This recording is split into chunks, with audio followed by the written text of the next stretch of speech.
Welcome to the Crime Report, where we delve into the darkest corners of real-life mysteries. From unsolved murders to shocking criminal conspiracies, we explore the stories that shook the world.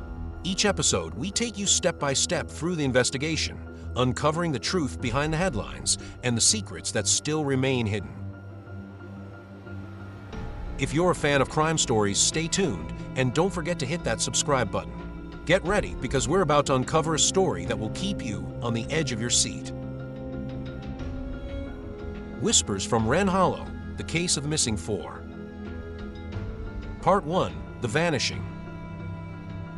It was supposed to be a joke, a dare. On October 14, 1993, for high school seniors from Ellenville snuck into Wren Hollow, a ghost town swallowed by forest and legend. They never came out. 3 boys and 1 girl, Ethan Cole, Jared Marks, Luis Alvarez, and Cassidy Ray. The town had been deserted since 1961 after a mine collapse triggered a toxic gas leak. But to teenagers, it was the perfect place to prove how fearless you were. Cassidy was the last to speak. A chilling line from her voice message at 11:32 p.m. "He's watching us from the trees. He's not human." Then silence. Detectives searched for weeks. No blood, no signs of struggle. Just one strange clue. All 4 backpacks neatly arranged around a moss-covered well in the town square. And on the stone wall, someone had carved a message that hadn't been there before. "Return what was taken." Locals whispered about the Watcher, a figure from pre-mining days, said to haunt the hollow. A man with no face, draped in cloaks of fog. People scoffed until 2023. That's when Mila Jensen, a 25-year-old true crime podcaster, posted an episode titled The Missing 4 of Wren Hollow. It exploded online. She claimed she had found Cassidy Ray's silver locket, half buried beneath a collapsed schoolhouse near the hollow. The case was reopened. Detective Harold Boone, now retired, was the original lead investigator. Mila convinced him to return for one last dig. "I never believed in ghosts," Boone said, "but that place, it's wrong, like it remembers you." The two hiked into Wren Hollow with fresh equipment, drone cameras, and backup on standby. The forest was quiet, too quiet. Even the birds refused to sing. They found the schoolhouse, its wood blackened by time, windows shattered. Inside, on a chalkboard faded from decades of neglect, were 4 names, freshly written in white chalk. Ethan, Jared, Luis, Cassidy. No footprints, no signs of entry, just the names. And a 5th, unknown one beneath. Eleanor. Boone's voice trembled. Eleanor Marks, Jared's little sister. She died when she was 5. Suddenly, Mila's recorder picked up something faint, a child's whisper, repeating one word over and over. "Trade, trade, trade." That night, Mila posted a teaser from the scene. Within hours, someone broke into her motel room. Nothing stolen, but the locket was gone. Boone noticed something worse.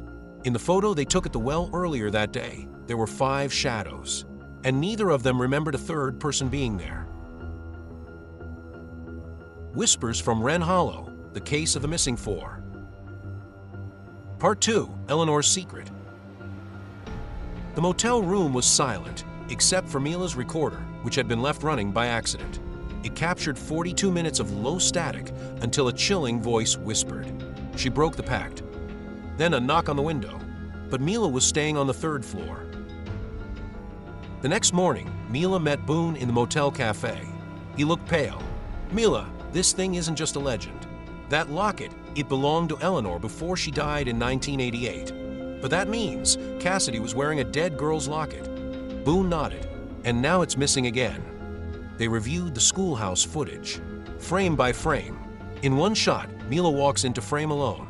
But in the next, just half a second later, a blurry, child-sized figure stands behind her, unmoving, staring. "That's Eleanor," Boone muttered. "But why now?" They drove to the town archive, where Boone had stored the original case files. There, in the final interview transcript with Jared Marks' parents, a single phrase stood out. "We begged him not to go into that town, not after what happened to Eleanor." Apparently, Eleanor hadn't died of illness.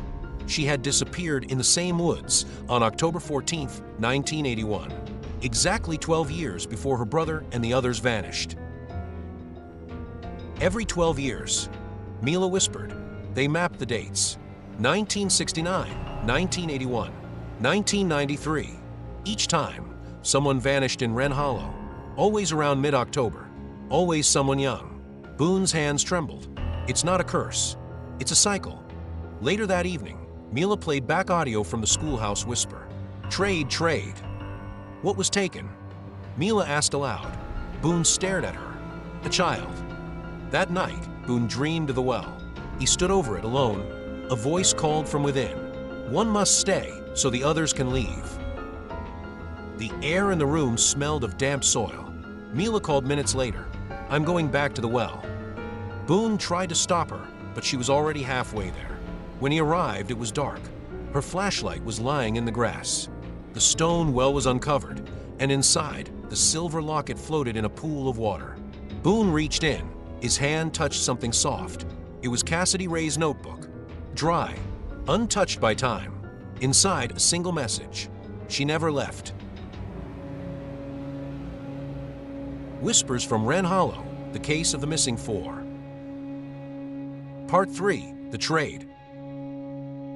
Boone stood motionless at the edge of the well, staring at Cassidy's notebook. She never left.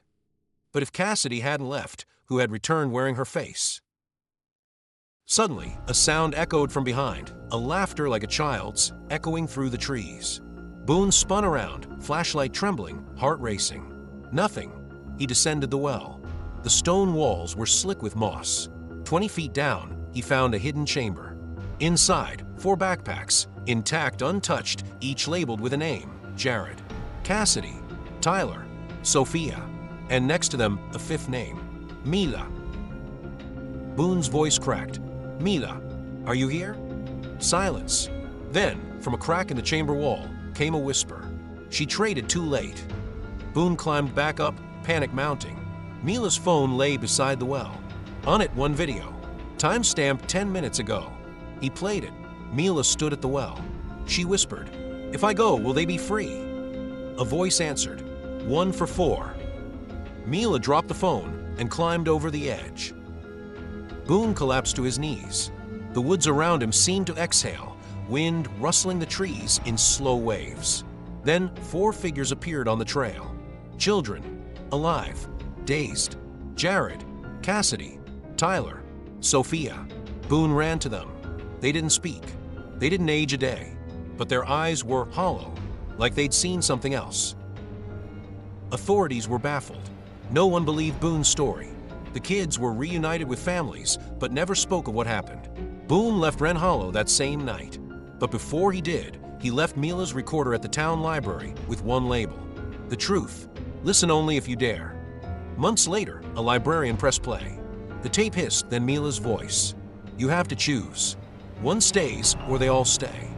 Then silence. Then a voice that wasn't Mila. Thank you for keeping the pact. Boone never returned. But locals say sometimes on foggy October nights, they hear a woman's voice in the woods. Calling, whispering, trade. If you enjoyed this story and want to hear more thrilling mysteries like this one, make sure to subscribe to the channel. Your likes and shares help us grow and bring even more gripping tales to life. Thanks for listening.